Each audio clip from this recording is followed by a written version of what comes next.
السلام عليكم ورحمة الله تعالى وبركاته. بسم الله والصلاة والسلام على الحبيب المصطفى سيدنا محمد صلى الله عليه وسلم. الواقعة بتاعتنا النهاردة من الفيوم، من مركز طمية. هو الزوجة لما تبقى محتاجة ان هي تصرف على بيتها هتطلب من مين غير جوزها؟ مش هتطلب من حد غير جوزها. ما ينفعش ان هي تروح تقول لاهلها ادوني، ده مش عايز يصرف على البيت. هيقولوا لها ليه؟ فالزوجة هنا لما كل شوية تروح عند أهلها وتطلب منهم ويدوني الحقوا، ده مش عايز يصرف عليا. ولكن هنا اللي حصل إن الزوجة عندها 36 سنة والزوج عنده 40 سنة. هي اسمها أمنية، أما الزوج أنا معرفش اسمه ومش عايز أعرفه. اللي حصل هنا إن الزوجة طلبت من جوزها مطالب يعني مشروعة، عايزة تجيب يعني مصاريف الأكل للعيال. مين هيأكل عيالها؟ يعني اديني علشان خاطر اصرف. مفيش فلوس. عيل يعيا ولا حاجة مفيش فلوس يا حبيبي، ما تديني. يقول لها مفيش فلوس، معيش. طب انت قلت مرة واتنين وتلاتة معيش واستحملت وجبت من عند اهلي، مش كل مرة. انت يعني خلاص كده سايق فيها. فطبعا هنا الزوج اتخانق مع مراته. يتخانق معاها ازاي بقى؟ البيه بقى هو اتعمل ايه؟ مسكها بحتة حديدة زي مفتاح أنبوبة كده، وقعد يضرب فيها في كل مكان في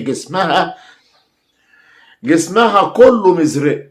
بسم الله ما شاء الله. كل ده علشان خاطر قالت له أنا أعمل إيه يعني؟ أروح أمشي في الحرام؟ حرام عليك.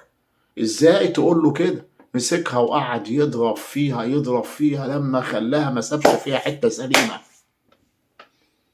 هي الحمد لله ما ماتتش ولا حاجة، لكن جسمها كله متشوه. هنا هي بلغت الأجهزة الأمنية لما لقت إن هو عمل فيها كده. ده كان سنة وتموت، ده كده شروع في قتل. هنا على طول خد بعضه هو وهرب. طبعا الأجهزة الأمنية جابته وتم القبض عليه. تمكنت الأجهزة الأمنية من القبض عليه. وتعالى بقى، أنت اللي عملت كده في مراتك؟ أيوة أنا اللي عملت كده. وعملت كده ليه؟ على طول عايزة فلوس، عايزة مطالب، وأنا أعمل لها إيه وأجيب لها منين؟ تجيب لها منين؟ ليه؟ عايشة مع إيه؟ بدل ما انت يا سيدي مش قادر عليها، مش قادر على تكمل الجوازة بتاعتك بالطريقة ديت، خلاص حاول تشتغل شغلة تانية ولا حاجة. تجيب مصدر يعني. حاول ان انت تكفي بيتك. مع خلاص يعني الخلافات اللي بينكم كترت قوي بزيادة. طلقوا يا اخي. خلاص بدل ما انت مش طايقها قوي كده، بدل ما هي طالبة منك وانت مش قادر، خلاص. زي ما دخلنا بالمعروف نخرج بالمعروف، وهي هتعرف تجيب حقوقها. هتجيب حقوقها من محكمة، وهيبقى في نفقة، وهتصرف، وهتجيب غصب عنك. لو انت ما بتشتغلش دلوقتي هتشتغل غصب عنك عشان خاطر تجيب فلوس تدفع النفقة بتاعتها. ولكن هو هنا طبعا كان يعني كل ما تيجي تطلب منه حاجة يقول لها ما فيش.